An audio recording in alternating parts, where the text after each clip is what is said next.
Greetings, citizens. Hey you beautiful creepy human being, you. Welcome to my channel and welcome to today's Morbid makeup video. I'm so happy we could meet like this. I'm so happy that somehow in all of this craziness today, you and I were able to find each other on this crazy little planet that we call home. My name is Brittany or Bratterstein, whichever you prefer, and today we're going to be discussing the tragic murder of 17-year-old Mya Pena. But before we get started, if you have not yet had the pleasure, please make sure to join the Brat Pack by subscribing and ringing that bell. I put out a new video every single week, and I would love to hang out with you. Yes, you, specifically you, but I can only do that if you join the Brat Pack and become one of us. One of us. One of us. One of us. And you can also follow me on Instagram and Twitter if you want. They're both Bratterstein, but no pressure. Alright, now that I'm done begging you to join my cult, we can get into this video. Now, this is going to be a video on a case that I had never heard of before. It's a fairly new case. It happened in the last 2 years.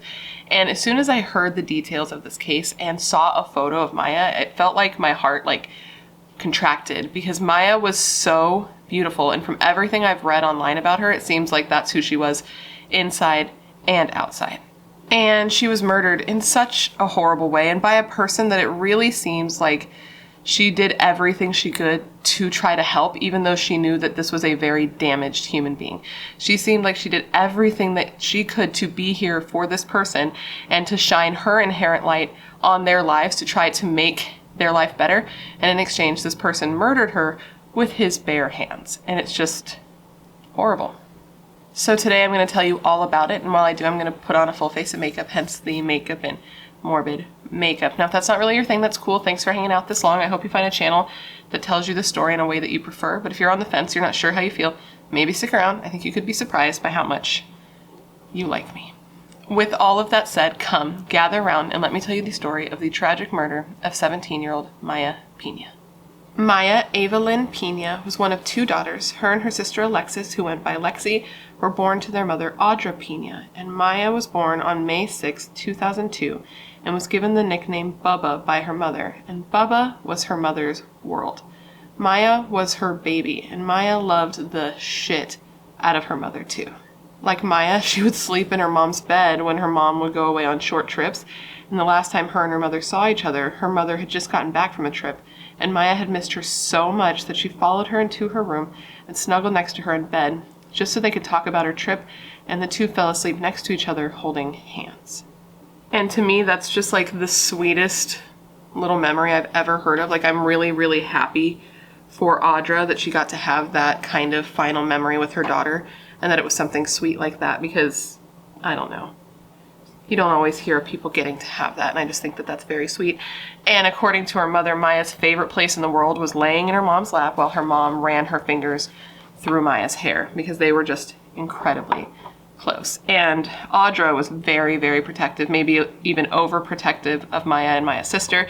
Even at Mya being 17 years old, anytime her mother would go away, she would make sure that somebody was in the house with them, like another adult was in the house with them, not to babysit, but kind of to babysit, just to make sure that nothing would happen to them, even though they were almost adults themselves. She just really loved her daughters. To me, Mya sounds like she was just such a beautiful person. She was the type of person who was timid and shy and reserved and sweet, but she was also the type of person who would not hesitate to stand up and be there for others. She would just do whatever she could to make people feel seen or heard, and she would stand up for those in need. And her mother described her as literally someone who would give the shirt off her back to anyone. She was just the type of girl who really cared about people and wanted people to see the best in themselves, because she saw the best in people. Mya just needed others to be happy. She needed people to be able to find the beauty in the world and smile, even though she couldn't always do this herself. She was the type of person who, when she would go home, she would cry a lot. She was super, super sensitive, and that's just because she saw the world for how it was, and the beauty and the ugliness, and sometimes it was too much for her, and she had trouble being hopeful, even though she sort of instilled that hope in other people. Mya would often come home and she would just lay in her bed and she would cry, because she knew how many people out in the world felt unloved and misunderstood and unseen and unheard, and it was hard for her because all she wanted was for people to know how great they were, and wanted the world to be filled with love and happiness.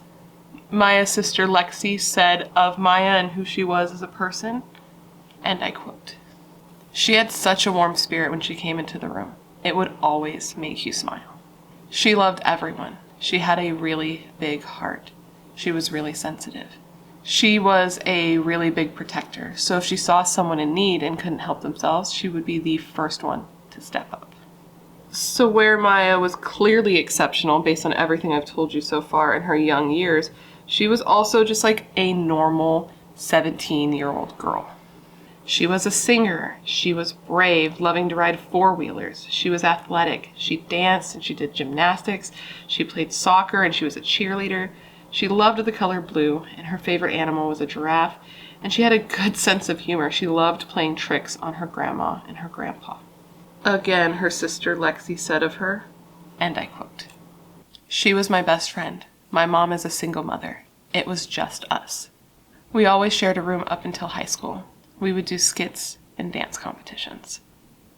The week before Mya was murdered, she had been having a bit of like a rough week. Her mom had told her that she was not allowed to see her boyfriend, and this was an 18-year-old man named Samuel Hoffman. Samuel and Mya had known each other for several years, or at least a few years. The extent of how long they knew each other was not clear, but I know it was at least a couple of years. And they had started out as just friends, but through time, things had progressed to be more. But the problem is that Samuel was kind of a troubled guy. Samuel had been in high school, a different high school than the one Mya attended, but he ended up dropping out in 2018 and opted instead to go through a GED program. But this didn't last long either, however, and he dropped out of this program in 2019, and as far as anyone knows, he didn't attend any other schools after that. He did, however, visit Mya pretty often at her school, which was a private Christian school called the Mile High Academy, and apparently something happened, at least one time at the campus here, where Samuel ended up being taken off campus and being put on a mental health hold. But the details of this incident have not been released, or at least haven't been reported on anywhere that I can find them.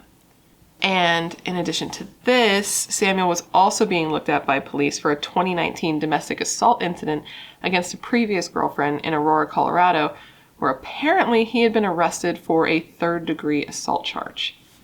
Now, there isn't a ton of information on Samuel's upbringing out there, maybe because it's such a new case, or maybe because it's just not going to be out there because people in his life aren't talking.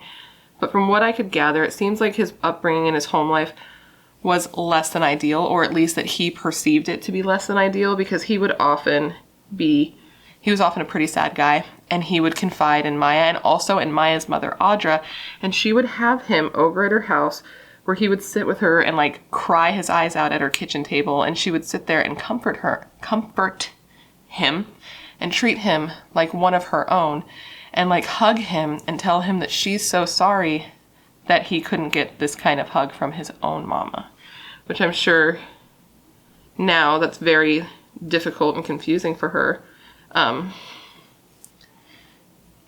to have connected with him in that way, considering where the story ends up.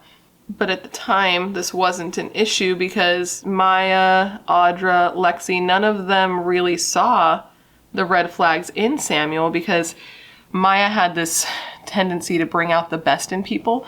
So when Mya and Samuel were together, these bad qualities or these concerning qualities within Samuel were masked by the brilliance that was Mya. One of these big red flags that was missed, unfortunately, was the fact that Samuel would often tell Mya that if she was ever to leave him, he would take his own life. And this was especially effective on Mya because she had such a giant heart, and the idea of anyone hurting themselves over her was too much for her to bear and kept her around.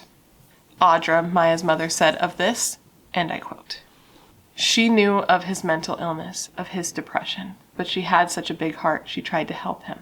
She was trying to save him." Now, there are differing accounts of what type of relationship Mya and Samuel had. in interviews, friends of Samuel, there was one friend of Samuel's who was interviewed after all of this happened.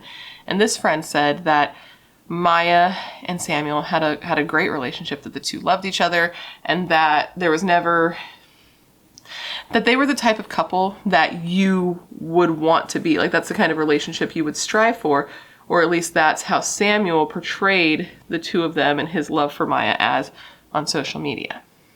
This friend said that he had never seen any sort of anger or violence from Samuel towards Mya or vice versa, but that he acknowledged that relationships aren't always what they seem, and just because people are acting like things are perfect, that doesn't mean that they are. And I mean, based on where this story ends up, I think it's fair to say that that the relationship wasn't perfect, and there were some cracks in whatever people. Why can't I speak English? Why is my brain broken? Because this baby is stealing all my brain cells. Basically, what I'm trying to say is that clearly, based on where we end up here, this was not a picture-perfect relationship. Otherwise, we would not be sitting here having this conversation today. And in addition to that, Mya's best friend has come out since and completely contradicted this idea that Mya and Samuel had a picture-perfect relationship. And she was honestly pretty pissed off that anybody would imply that they did. So she said they were not in love. She did not appreciate anyone saying that they were. So that's that on that. So anyways, back to where we were. The week before she was murdered, Mya was feeling a bit bummed. She'd had a bummed out week. She was feeling, her mom said she was feeling sad and confused about both the status of her relationship and also the fact that Audra was not allowing Mya to see Samuel. But Audra said that Mya, was an obstinate teenage girl and was making plans to see Samuel anyway. And this was going to happen on January 14th of 2020. On this day, Mya got out of school at about 3 p.m. and instead of going straight home like she normally would, she was picked up by Samuel at her school, the Mile High Academy. Now from here, things moved incredibly quickly.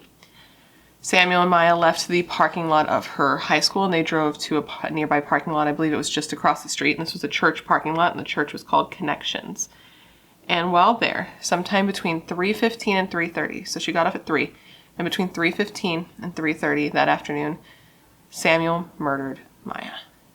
18-year-old Samuel strangled 17-year-old Mya Pena to death in his car with his bare hands in a busy church parking lot. And the church has come out since saying that their parking lot between the hours of 2 and 4 is crazy busy with more than 100 students from the nearby high school coming there to get dropped off, picked up. Like, it's a very heavily trafficked area. But somehow with all of these people coming and going, nobody at all, there was no witnesses to this horrible murder. And it is worth noting that Samuel was training to be an MMA fighter, so there's a good chance that he had some skills that he could use to quickly incapacitate Mya. But either way, he strangled her to death in his car in this busy church parking lot, and no one saw anything. Mya's sister Lexi said of this, and I quote, "We wanted to share. Mya did fight for her life.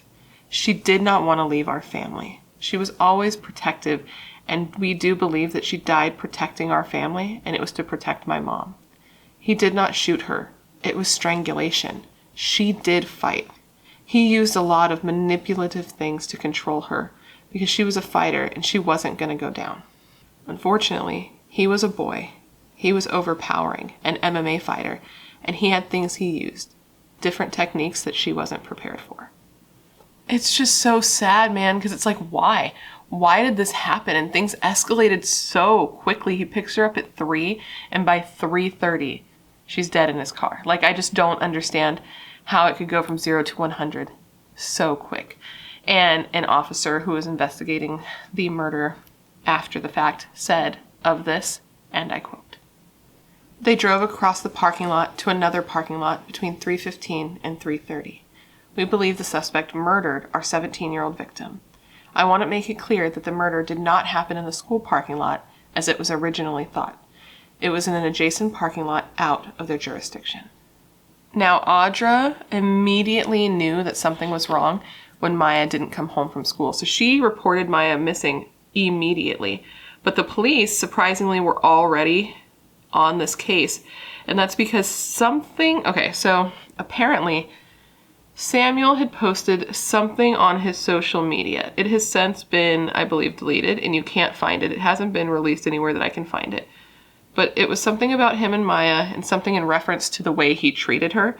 And it was something that was concerning enough that it caused police to get involved right away. So when her mom reported her missing, they were already kind of like aware that something was up and already trying to locate the two. Or at least wanting to locate him. And now that they knew she was missing, they were like, oh shit, like this is serious, and we already know it's serious because of this thing that this kid already posted. Now, I wish I knew what he said that would get people so riled up so quickly, but unfortunately that information's just not out there right now. Maybe one day, maybe not. I'm sure it's something that her family knows, and maybe that should just stay with her family, you know what I mean? Like, some things don't need to be told to everybody, even though we want to know. It doesn't necessarily have to be our business, so. By the early afternoon, there were several different police agencies out in the field trying to locate Mya and Samuel. And this is really, really great to see, considering if you watch a lot of true crime, you know that that's not often the scenario that we see when there's a missing persons case. But in this situation, everyone was out there. Everyone had their nose to the ground and was just trying to find these two teenagers that were missing. The officer working Mya's case said of this, and I quote, "We had information that the suspect had shared on social media concerns about his behavior with the victim. That's how so many agencies got involved very, very quickly to try and locate this vehicle." Police released a bolo or a be on the lookout for the car that Samuel was believed to have been driving, and this was broadcast over the radio system so that officers could be on the lookout. During this time, Samuel had called a friend, and when he spoke to this friend, he told his friend that he had, quote, caught a body. And when asked what he meant by that, he divulged the information that he had a dead body in the back of his car. He said it all happened so quick, and he did not mean for it to happen. He said that it was painful for him to look into the eyes of the person he loved while killing them. And he let his friend know that he had blown out a tire somewhere near Colorado Springs, near an area surrounded by a bunch of trees, and that he was going to try to fix it. Now, I couldn't find clarity on this, but I believe this friend contacted the police with this information because after this, police broadcast over, the radio that brain turned off, come back, Samuel had broken down somewhere near I-25 where there was a bunch of trees, and so that they should now go into that area and, of course, again, be on the lookout because he may be trying to hide his vehicle from view in that area.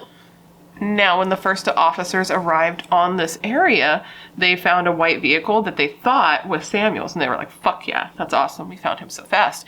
But then they realized, fuck no, this is actually a news van who heard our broadcast over the radio and decided to just show up to try to get any sort of news coverage of the arrest that they could. So cops were not about it. Obviously, they were pretty pissed off that this news crew was there and that they had even gotten there before the cops, and they told this news crew that they needed to dip. At about 7:45 p.m., police locate the correct car near mile marker 125 in Fountain, Colorado. And as they drove past this car, inside they could just see one silhouette, as I'm sure you can imagine, and that was the silhouette of Samuel Hoffman. As police parked and started to approach the vehicle, they heard a single gunshot.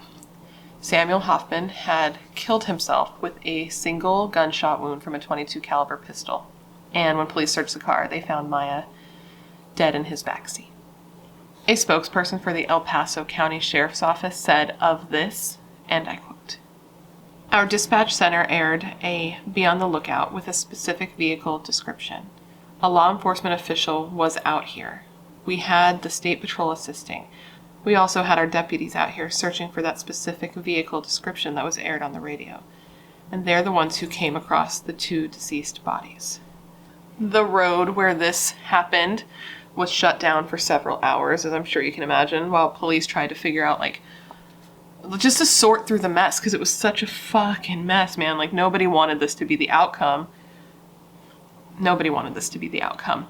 And last I heard, police were still trying to figure out, I'm sure they figured it out by now since it has been enough time, but at the time they were trying to figure out, like, where Samuel got this gun, because in the state of Colorado, I believe you have to be 21 to get that type of gun. So legally, he shouldn't have been able to allow it.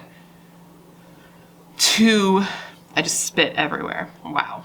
To own it, to obtain it. So they were trying to figure out where he got it. I don't know if that really matters, because, I mean, if you're trying to do something horrible, you will find a way. Life will find a way, or whatever. But they were trying to figure out where he got it, since he legally shouldn't have been able to have it. But again, I don't think a guy who murders his girlfriend and kills himself is worried about the legalities of obtaining the murder weapon. Well, I guess it's not the murder weapon, it's the suicide weapon. 2 days later, a candlelight vigil was held for Mya at her high school, the Mile High Academy, and during this time, many of Mya's friends and fellow classmates, just people who loved her, spoke publicly for the first time about, you know, her and the loss of her, and a lot of them broke down in tears when they talked about who she was, how they first met, and what an impact Mya had had on their lives. One student said of Mya, and I quote, "I have known Mya since the 1st grade. She was one of the toughest people I ever met." Some students even spoke directly to Mya's family because they were present, and they just seemed to feel so bad about what they were going through, and just had such feelings of empathy for her family and their loss. One student through tears said, and I quote, "I'm so sorry this happened to you. She was an amazing person who cared about everyone around her." Mya's school did a lot of things in memory of her, and one of the things they did was put a plaque up in her memory that reads, and I quote, "A Mustang from the class of 2020 lost to us from the most tragic of circumstances. Her smile, energy, and beauty lit up our hearts. Shy, but a defender of justice. Meek, but fierce on behalf of others. She will always be remembered, both on and off the field, and her legacy will continue to be an inspiration." In addition to that, on Mya's birthday, her school set up a table outside where you could leave flowers and gifts in her memory. During her class's graduation, they saved a chair for her, and on the chair, they put a photo of her along with some balloons tied to the back. They retired her jersey, her sports jerseys, and they put a trophy case up in her memory as well. At Mya's funeral, more than 800 people were in attendance. Can you even imagine that, affecting that many people in your short time on this earth? It's crazy to really consider. And I read a post from her mother that said that if Mya had seen it, that she would have been really embarrassed, and she would not have believed that so many people just showed up simply for her, and would have thought that her mom had to convince people to come for her, which just makes my heart ache, because she clearly had such an impact on people. And apparently Mya was a big Vans girl, that was her shoe of choice, and it was known to be her shoe of choice. Even if she wore dresses, she would always be wearing Vans as well. So during her funeral, everyone wore Vans, even her pastor. Now, why did this happen is the big question that's left unanswered, since both people involved are dead. The police say that a motive is unclear, but they believe that Samuel's struggles with mental health contributed, which I think is probably a pretty fair guess there. And Mya's mother, Audra, believes that Mya was finally going to end the relationship, that she was done trying to help him, and in turn having her, light sucked out of her, and that he couldn't take it, and that he murdered her for it. When Audra learned what had happened, she was in disbelief, total shock, and completely traumatized, which I honestly don't understand how you couldn't be in this sort of situation. And she said of learning of her daughter's passing, and I quote, I sat in my room the other day and I just said, how did this happen to me? This happens to other people. How did this happen to my child, my beautiful girl? Audra said that it is an unimaginable pain and that she never knew that she could feel so empty. Audra has since gotten a tattoo, or at least, it looks like 2 at least, in Mya's honor, one of which is this really pretty like illustrative portrait of Mya on her arm, and next to it there are some words that look to be written in Mya's own handwriting that just simply say, I love you, Mama. Those close to Samuel also have trouble understanding why this happened. One of his friends said of this, and I quote, more people need to look into mental health on kids and try to help them cope with whatever they're going through. Just talk things out. Don't keep it inside. If you keep it inside, it hurts you more. He also added that the whole thing just doesn't make sense to him, that he didn't see any warning signs in Samuel that would have made him think something like this could ever happen, and that he wishes more than anything that they could have done something to stop this tragedy. On the 1-year anniversary of Mya's murder, so many people who loved Mya, her family, her friends, her classmates, just people in Colorado who were affected by what happened to her, all gathered together to show support to her family, to remember her, but also to bring awareness to domestic violence and also the importance of maintaining your mental health. The group gathered in downtown Denver where a local artist named Austin Zucchini Fowler painted a giant mural up on a wall. This location was chosen because it was near an area where Mya would often come to serve food to the homeless, so it would have been very meaningful to her. Mya's mother also teamed up with local businesses and churches, and she, alongside her family members and friends, collected donations to distribute to the homeless community, such as food and water and anything that would help somebody in inclement weather, like gloves and hats and blankets. And they were brought to the mural so that volunteers could help pass those out to people in need. Audra said of this tragedy, and I quote, he took my child, but he won't take our lives. He won't get the best of our family, and she wouldn't want that. That's why we're going to come out fighting for her. Audra, like many parents that we discuss in these cases where a parent loses a child, wants to turn her trauma into something positive, and her way of doing that is by starting a foundation called Mya's World. Mya's World will, quote, bring awareness and implement direction and provide tools to empower young women to cut off toxic relationships. Learn self-defense, have a platform to speak, have a voice.